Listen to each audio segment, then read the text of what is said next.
Welcome to FPTV. This is FPTV New Releases with my special guest, Mr. Kieron Gillen. How are you, Kieron?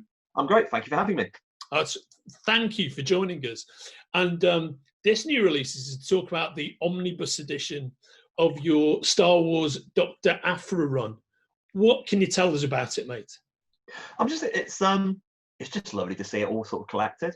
I mean, Aphra was a character I created in Darth Vader with Salva, and it was like in issue 3. I mean, I still remember how nervous I was about introducing her, because it's like, someone comes to a Star Wars comic and they want to see the characters from the movies, and it feels like the idea of me making someone up and making them stand next to Darth Vader, that felt sacrilegious. You know what I mean? And then people responded to it very strongly. That issue went into so many printings. It's just sold a lot. And that whole run was an enormous, enormous success. And I was actually about to step away from Marvel at that point. And they said, we kind of want to do an Aphra solo book.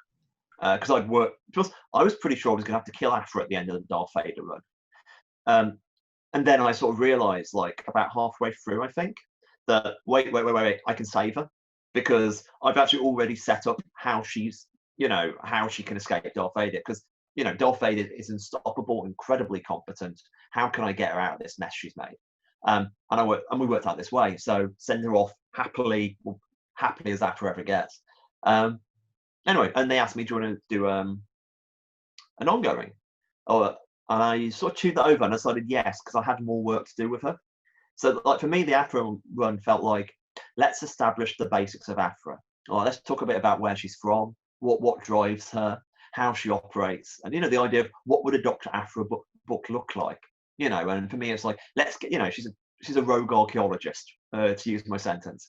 Let's just head her up, do some rogue archaeology, and define the other things about her in terms of her romantic life, her family life, the fundamental messed up tragedy of Aphra, I guess, in that for me is always, all the way through the book, the question is, what will Aphra do and what Aphra won't do? And the thrill of the Aphra is always, you can't be quite sure. Like, she'll do something good, and then then she'll stab somebody.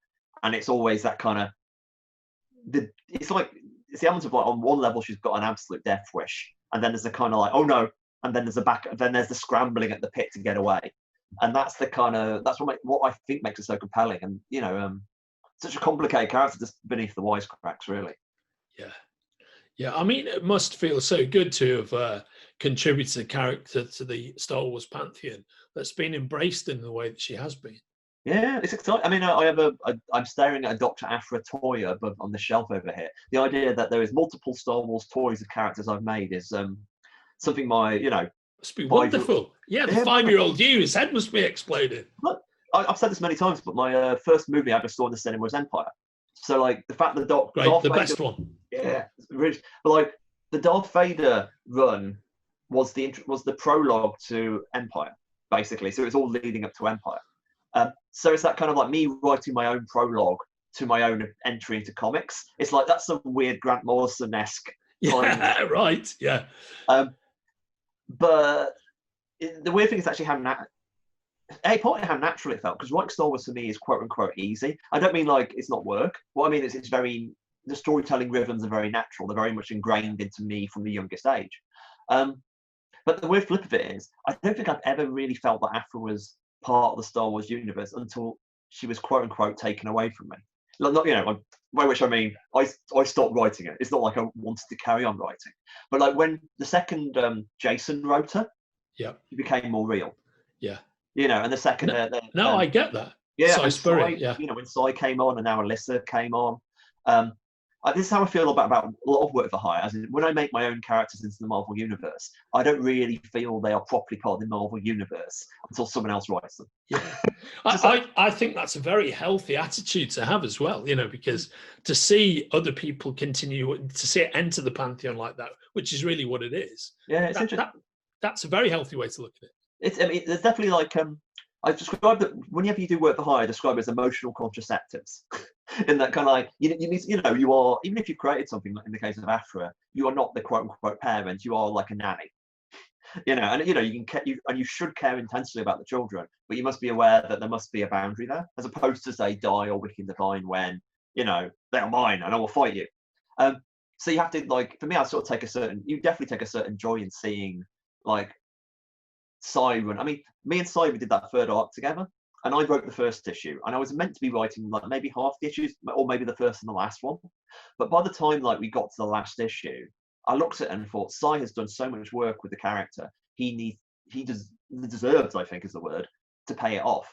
Like, and there were certain scenes I really wanted to write in that final issue because we plotted them. I planned them out well earlier, and we plot them with Sai and the stuff. The moments when she double backstabs Tolvan and basically tells Tolvan that Darth Vader is Anakin, and just to blackmail her, that kind of beat. And it's like, I would have loved to write, or the first kiss between the two of them. Yeah. Those are stuff I would have loved to quote unquote writ. What kind of writing? But I also knew that Sai had no, Sai's ran with Aphra now, and I shouldn't, I should definitely let him write them. So I've sort of sat back and enjoyed watching him do what he does with them, and and listen. Yeah, there is something quite healthy about seeing that, and it's fun. And it's like you said, it's like, and now there's a big omnibus, and here is a thing that we have created, which is nice. Yeah, well said, mate. And on that note, this has been FPTV New Releases, and we have been discussing with Kieron Gillen the fantastic new omnibus edition of his Star Wars Dr. Aphra Tales. It's really lovely, and it's available for pre-order now. Pre-order links attached to this interview. Thanks very much, mate. It's great to see you. Take care. Bye.